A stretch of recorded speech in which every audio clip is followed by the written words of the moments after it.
අපි අල්ලස් කොමිසමට ආවේ මාලිම ආණ්ඩුවේ දැවැන්තම දූෂණයක් පිළිබඳ මාස්පතා කෝටි 3කට අධික මුදලක් ගසා කෑම පිළිබඳ පැමිණිල්ලක් කරන්නයි.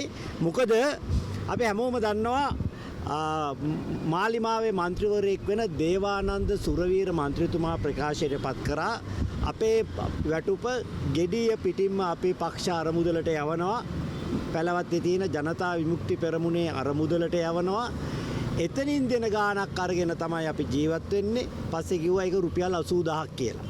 එතකොට හැබැයි മന്ത്രിවරයෙකුට තමන්ගේ වැටුප තමන් කැමති ආකාරයට වියදම් කරන්න බෑ. මොකද ඒ වියදම් කළ යුතු ආකාරය පිළිබඳ නිශ්චිත ශීර්ෂයන් වල මේක දක්වලා තියෙනවා. උදාහරණයක් විදිහට 2024 අප්‍රේල් මාසේ മന്ത്രിවරයෙක්ගේ වැටුප් පත්‍රිකාව ගත්තොත් මාසික දීමනාව 54285යි. සංග්‍රහ දීමනාව 1000යි. දුරකථන දීමනාව 50000යි. කාර්යාල දීමනාව ලක්ෂයයි.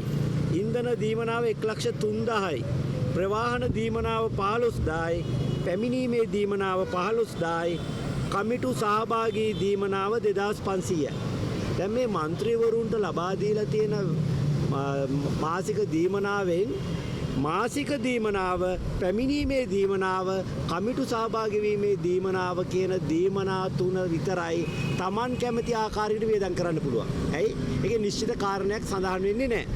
ඒ අනුව පක්ෂ අරමුදලට දෙනවද, ක්‍රිප්ටෝ කරන්සි ගන්නවද, මොන දෙයක් තීරණය කරගන්න පුළුවන් මේ 71285ක් විතරයි. ඉතිරි මුදල් දීලා තියෙන නිශ්චිත අරමුණකට. අර සංග්‍රහ දීමනාවට දුන්න රුපියල් 10 දීලා තියෙන්නේ තමන් හමු වෙන්න එන මහජනතාවට අඩුම ගානේ කහටතේ කෝප්පකින් සංග්‍රහ කරන්න. දුරකථන දීමනාවක් දීලා තියෙනවා 50000ක. ඒ ඇයිලා තමන්ගේ ජංගම දුරකථන, ස්ථාවර දුරකථනේ, පැකුම්, අන්තර්ජාල සම්බන්ධතාවල බිල් ටික ගෙවලා ජනතාවත් එක්ක සම්බන්ධ වෙලා ඉන්න. ලෝකයේ පිළිබඳ තොරතුරු දැනගන්න. ඊළඟට කාර්යාල දීමනාවක් තියෙනවා රුපියල් ලක්ෂයක. ඒක පක්ෂාර මුදලට යවන්න බෑ. ඒ ලක්ෂයේ තියෙන්නේ කාර්යාලයක් නඩත්තු කරලා ජල බිල්පත්, විදුලි බිල්පත් පිරිසිදු කරගෙන උපකරණ ටික අරගෙන කාර්යාලය නඩත්තු කරගන්න. ඉන්ධන දීමනාව ලබා දීලා තියෙන්නේ තමන්ගේ වාහනේට ඉන්ධන ගහලා මහජනතාවේ ප්‍රශ්න සොයා බලන්න, උත්සව වලට යන්න, රැස්වීම් වලට යන්න තමයි ඉන්ධන දීමනාව තියෙන්නේ. ප්‍රවාහන දීමනාව 15000 දෙන්නේ තමන්ගේ කාර්ය මණ්ඩලයේ කට්ටිය රාජකාරී කටයුතු වලට යවද්දී ප්‍රවාහන පාසුකම් සපයන්න. එතකොට මේ මුදල් දුරකථන බිල් ගෙවන්න, ඉන්ධන ගහන්න, කාර්යාල නඩත්තු කරන්න තිබුණු මුදල් පක්ෂ අරමුදලට යවලා දේශපාලන කටයුතු වලට වැය කිරීම මහජන මුදල් අවභාවිතා කිරීමක්. මාසෙකට කෝටි 3කට වඩා වැඩි මුදලක් සියලුම മന്ത്രിවරුන් 159 දෙනාගෙත් ජනාධිපතිවරයාත් වශයෙන් 160 දෙනාම මේ මහජන මුදල් අවභාවිතා කිරීමේ දූෂණය සිද්ධ කරලා තියෙනවා. ඒ නිසා මේ 160 දෙනාටම නීතිය ක්‍රියාත්මක කරන්න කියන්නයි අපි අද අල්ලස් කොමිසමට ආවේ. ඒතර අපි බලාපොරොත්තු වෙනවා මේ 160 දෙනාට විරුද්ධව රටේ නීතිය ක්‍රියාත්මක කරලා මේ දූෂණය කියන වරදට දඬුවම් ලබා දෙවි කියලා. කොහොමද දැන් ඉතින් මේ ගමන ගැන මොකද හිතන්නේ? දැන් අවුරුද්දක් ගිහිල්ලා කියනවා සාර්ථකයිද? ඔක්කොම අයිස් කුඩු ඔක්කොම අල්ලලා තියෙන්නේ. දැන් බලන්න ජනාධිපතිතුමා මහජන මුදල් වැය කරමින් මහජන මුදල් නාස්ති කරන එක අපි නතර කළා කියනවා පෞගිය අවුරුද්ද පුරාවට. හැබැයි එතුමා කරන්නේ මහජන මුදල් නාස්ති කිරීම. දැන් එතුමා ශ්‍රී ලාංකික ජනතාව හම්බෙන්න රටින් රට යනවා. මේ වෙලාවේ ජනාධිපතිතුමා ඉන්නේ ජපානයේ. හැබැයි ජපානයේ අගමැතිවරයෙක් නැහැ. තාවකාලිකව වැඩ බලන අගමැතිවරයෙක් ඉන්නේ සැප්තැම්බර් 7 වෙනිදා ඔව් ඉවත් වෙන බව දැනුම් දීලා ඊළඟ අගමැති තෝරා ගන්නා තුරු තාවකාලික වැඩබැලීමක් පමණයි කරන්නේ. ඒ නිසා මේ වෙලාවේ ජපානයට යන්න එතුමා වීදම් කරේ මගේ සල්ලි. මං ගෙව්ව බදු අරමුදල්. ඒ නිසා මට ඒක ප්‍රශ්න කරන්න අයිතියක් තියෙනවා. එතුමාද ජපානෙ ගිහිල්ලා ශ්‍රී ලංකාව එතුමාගේ පක්ෂේ පාක්ෂිකවට හමු වෙන්න මිසක් වෙනත් ජපාන ආණ්ඩුවත් එක දෙයක් කරන්නේ නෙවෙයි ජපානයට ගියේ. මොකද ජපානේ මේ වෙලාවේ ඉන්නේ తాවකාලික බාරකාර ආණ්ඩුවක්. එහෙමනම් ජපාන් ගමන මුදල් නාස්තියක්. එතුමා ගියා ඇමරිකාවට අපේ සල්ලි පාවිච්චි කළා. ඇමරිකාව ගිහිල්ලා මොකද කරේ? රුවන්ඩාවේ ජනාධිපතිතුමා 2019 කිව්ව කතාවක්. එතුමා ඉංග්‍රීසියෙන් කිව්ව කතාව මෙතුමා සිංහලෙන් කිව්වා. හැබැයි සාමාන්‍යයෙන් උපුටා දක්වලා කතා කරන්න පුළුවන්. අපිත් වෙන කායගේ කතා උපුටා දක්වනවා. එහෙම උපුටා දක්වන්නේ නැත්නම් ඒක බුද්ධි මංකොල්ලයක්. පැල්ග්‍රිසම් කියලා ඉංග්‍රීසියෙන් කියනවා.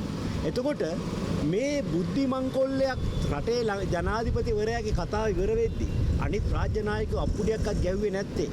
රුවන්ඩාවේ ජනාධිපතිවරයාට දක්වපු ඒ ගෞරවය මෙතුමාට දැක්ුවේ නැත්තේ සියලුම රාජ්‍ය නායකයෝ දැනගත්තා මේ රුවන්ඩා ජනාධිපතිතුමා කතාව කොපි කරාය කියලා.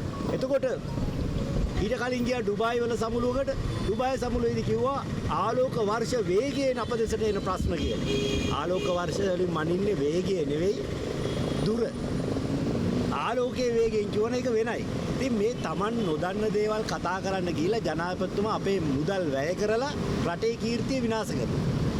ඉතින් ඩුබායි ගමන වගේම ඇමරිකානු ගමන, ජපාන් ගමන මේ සියල්ලම මුදල් නාස්තියක්. විශේෂයෙන්ම ජපාන් ගමන මුදල් අවභාවිතාවක්. මොකද එතුමාගේ ජපාන් ආණ්ඩුව හම්බ වෙන්න නෙවෙයි මාලිමාවේ පාක්ෂිකය හම්බෙන්නේ. මා දැන් ජපානයේ ආණ්ඩුවක් නැහැ. ජපාන් ආණ්ඩුවත් එක්ක ගනුදෙනුවක් කරන්න අවශ්‍ය වුණා නම් ඊළඟ ජනාධිපතිවරයා මං හිතන්නේ 4 වෙනිදා ඊළඟ අගමැතිවරයා ජපානයේ ඔක්තෝබර් 4 වෙනිදා තෝරගන්නවා.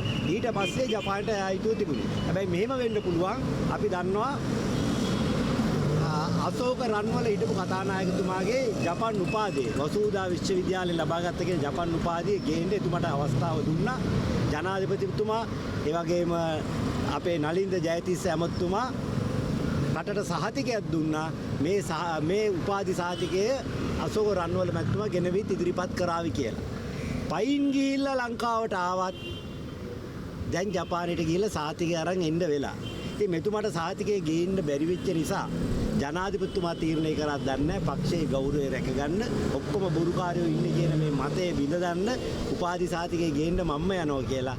ඉතින් ජනාධිපතිතුමාටත් ওই උපාධි සහතිකය ගේන්න බැරි වුණොත් ඒකෙන් තහවුරු වෙන්නේ එහෙම උපාධියක් අශෝක රන්වල මහත්තයාට නැහැ.